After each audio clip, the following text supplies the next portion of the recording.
Hello વિદ્યાર્થી મિત્રો, તમારું સ્વાગત કરું છું.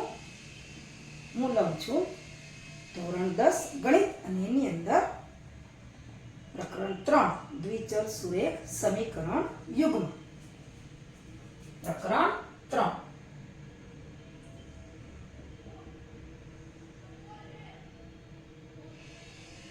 દ્વિચલ જેમાં બે ચલ હોય. દ્વિચલ સુરેખ સમીકરણ યુગ્મ એટલે કે સમીકરણની જોડી હોય અને જેમાં બે ચલ હોય. એમાં હું લઉં છું સ્વાધ્યાય 3.1.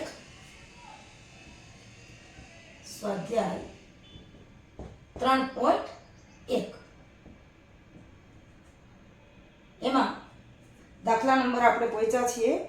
દાખલા નંબર 4 જુઓ, તમારું પાઠ્યપુસ્તક ખોલો તો એની અંદર પાના નંબર 25 ઉપર આ પ્રકરણ જે 3 છે દ્વિચલ સુરેખ સમીકરણ યુગ્મ એનો સ્વાધ્યાય 3.1 નો ચોથો દાખલો આપેલો છે. દાખલા નંબર 4 જુઓ, સૂચના જુઓ. પેલા નીચેના પૈકી કયું સુરેખ સમીકરણ યુગ્મ સુસંગત છે કે સુસંગત નથી તે જણાવો. હવે આપણે જોઈએ કે ચોથાનો પહેલો દાખલો.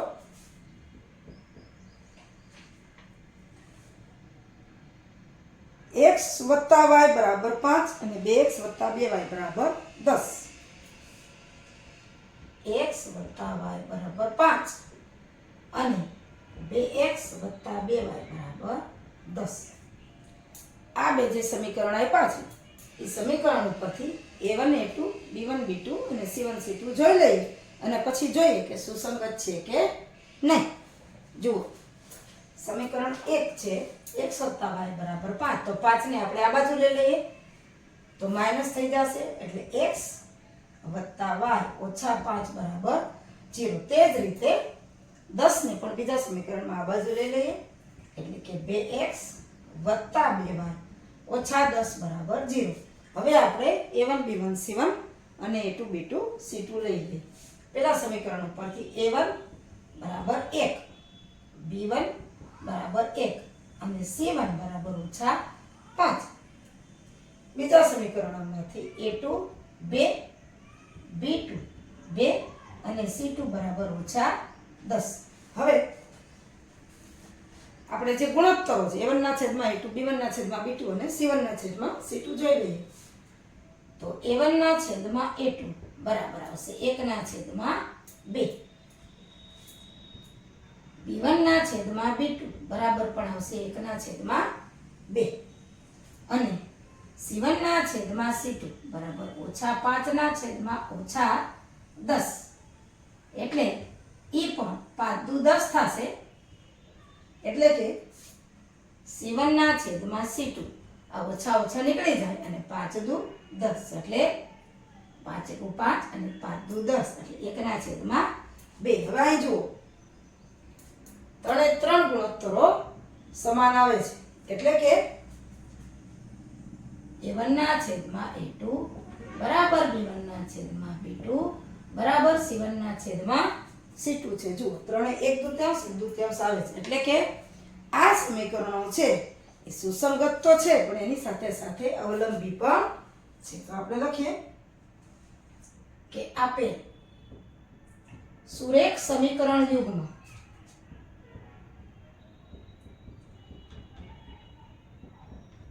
સુસંગત અને અવલંબી છે કારણ કે ત્રણે ગુણોત્તરો સરખા થાય છે.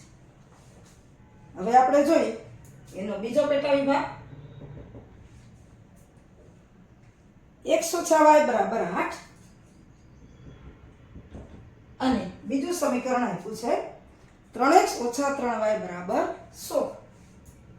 3x - 3y = 16. હવે આ સમીકરણને આ રીતે આપણે બરાબર 0 હોય એ રીતે દર્શાવીએ એટલે 8 ને આ બાજુ લઈ લેશું, 16 ને આ બાજુ લઈ લેશું એટલે કે x - y - 8 = 0 અને 3x - 3y ઓછા 16 બરાબર 0. હવે લઈ લઈએ પાછું a1 b1 c1 એટલે a1 1 b1 ઓછા 1 અને c1 ઓછા 8. ત્યાર પછી a2 3 b2 ઓછા 3 અને c2 એટલે ઓછા 16. હવે a1 ના છેદમાં a2 અને b1 ના છેદમાં b2 લઈ લઈએ. a1 ના છેદમાં a2 બરાબર 1 ના છેદમાં 3. ત્યાર પછી b1 ના છેદમાં b2 બરાબર ઓછા 1 ના છેદમાં ઓછા 3 એટલે કે 1 ના છેદમાં 3 અને c1 ના છેદમાં c2 બરાબર ઓછા 8 ના છેદમાં ઓછા 16 એટલે કે 8 1 8 અને 8 2 16 એટલે કે c1 ના છેદમાં c2 બરાબર 1 ના છેદમાં 2. હવે જુઓ તો a1 ના છેદમાં a2 બરાબર b1 ના છેદમાં b2 is a1 ના છેદમાં a2 બરાબર b1 ના છેદમાં b2 is not c1 ના છેદમાં c2. જુઓ કારણ કે a1 ના છેદમાં a2 1/3 છે, b1 ના છેદમાં b2 1/3 છે, પણ c1 ના છેદમાં c2 છે એ 1/2 છે. એટલે કે a1 ના છેદમાં a2 is not b1 ના છેદમાં b2. a1 ના છેદમાં a2 બરાબર b1 ના છેદમાં b2 એટલે કે a1 ના છેદમાં a2 બરાબર b1 ના છેદમાં b2 is not c1 ના છેદમાં c2.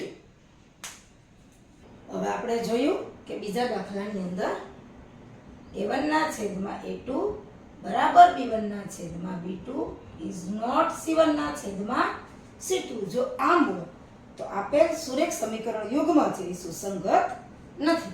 આપણે લખીએ કે આમ આપેલ સુરેખ સમીકરણ યુગ્મ સુસંગત નથી.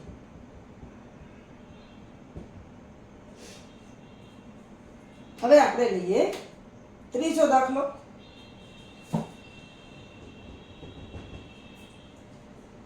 બે x વત્તા y ઓછા 6 બરાબર 0 અને 4x ઓછા 2y ઓછા 4 બરાબર 0. જુઓ 2x વત્તા y ઓછા 6 બરાબર 0 અને 4x ઓછા 2y ઓછા 4 બરાબર 0. જુઓ અહીંયા 6 છે આ બાજુ છે બરાબર 0 છે, અહીંયા પણ એમ જ છે એટલે કે સીધે સીધું a1 b1 c1 a2 b2 c2 ની કિંમત લઈ લઈએ. a1 બરાબર આવશે 2 b1 1 y ની સાથે ગુણાકારમાં કાંઈ નથી એટલે 1 અને c1 એટલે કે ઓછા 6. હવે એ જ રીતે a2 4 b2 -2 અને c2 એટલે ઓછા 4. હવે જોઈ લઈએ આપણે a1 ના છેદમાં a2 બરાબર 2 ના છેદમાં 4 એટલે 2 1 2 2 4 એટલે 1 ના છેદમાં 2. હવે એટલે કે a1 ના છેદમાં a2 બરાબર 1 ના છેદમાં 2. હવે લઈએ b1 ના છેદમાં b2 1 ના છેદમાં ઓછા 2.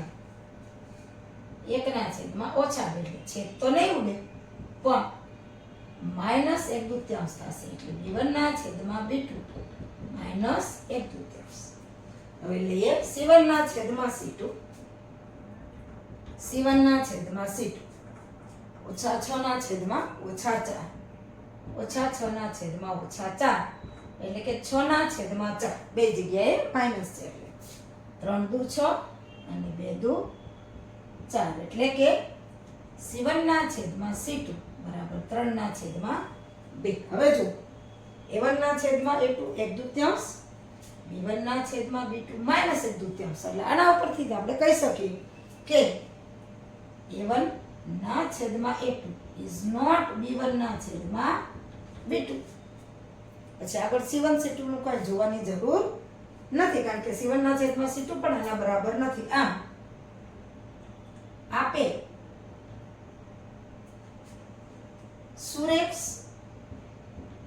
સમીકરણ યુગ્મ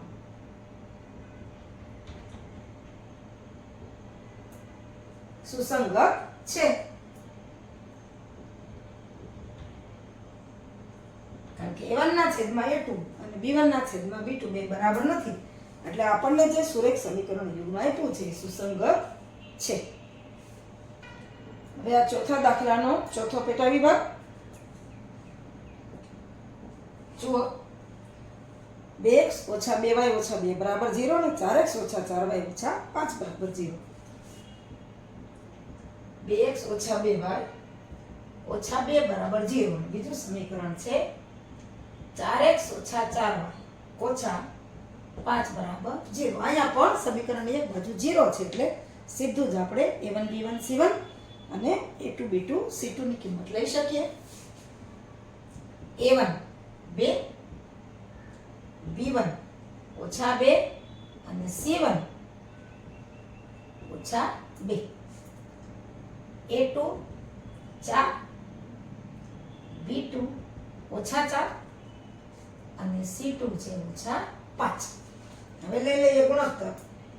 a1 ના છેદમાં a2 બરાબર 2 ના છેદમાં 4, એટલે કે 2 * 2 અને 2 * 4 એટલે 1/2. એટલે આપણે લઈએ a1 ના છેદમાં a2 બરાબર 1/2.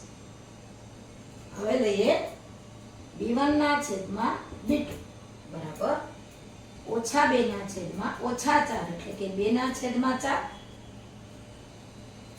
એટલે કે b1 ના છેદમાં b2 બરાબર 2 ના છેદમાં 4, કેમ કે 2 ઓછા છે, 2 * 2 અને 2 * 4, એટલે કે 1/2. b1 ના છેદમાં b2 બરાબર 1 ના છેદમાં 2. તે જ રીતે લઈએ c1 ના છેદમાં c2 -2 ના છેદમાં -5, -2 ના છેદમાં -5, એટલે 2 ના છેદમાં 5.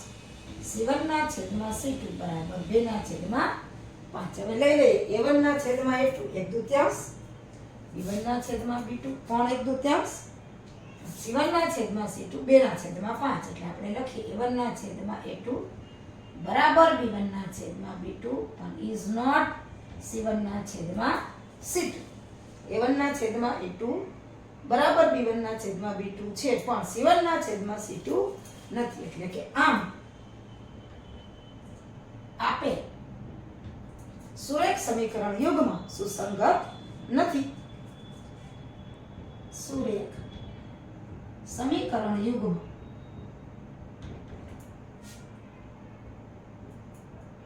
સુસંગત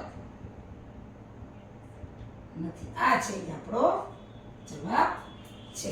એટલે આવી રીતને a1 a2 b1 b2 અને c1 c2 ઉપરથી આપણે આ સમીકરણો સુરેખ સમીકરણો સુસંગત છે કે સુસંગત નથી આપણે કહી શકીએ છીએ.